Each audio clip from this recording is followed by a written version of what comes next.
supine, externally rotated hip flexion stretch.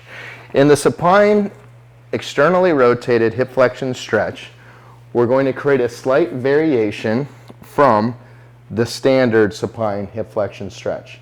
And that is, we're going to go into slight hip abduction and without creating a lot of excessive load or stress to create external rotation, we're going to go towards end range of external rotation.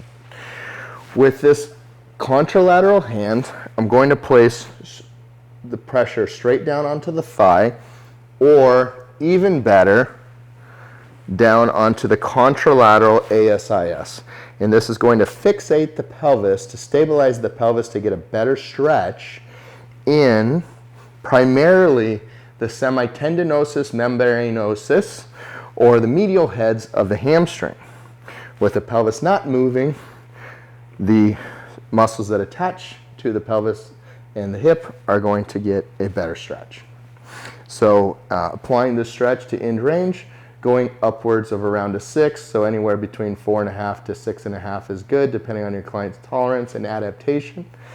And then the other thing that you're going to want to do is oftentimes the client who's best suited to have this stretch done to them is the one who has excessive femoral internal rotation or has knee adduction, has these issues that also indicate that there's excessive tightness in the semimembranosus, especially the semitendinosus that comes in, attaches to the pes anserinus tendon, and then the pes anserinus tendon attaches to the lower leg bones and causes internal rotation.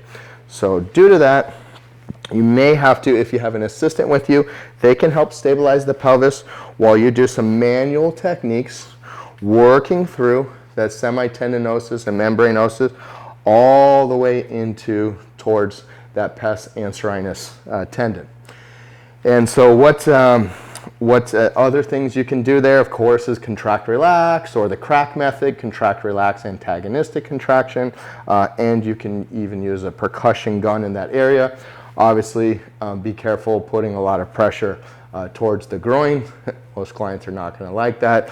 So, and although you can get a little closer to the groin because there is issues there using something like a percussion gun, then oftentimes a little uncomfortable to put your hands too close into the groin, where it's a little more acceptable with the percussion gun. So those are all the things you need to know about the supine externally rotated hip flexion stretch.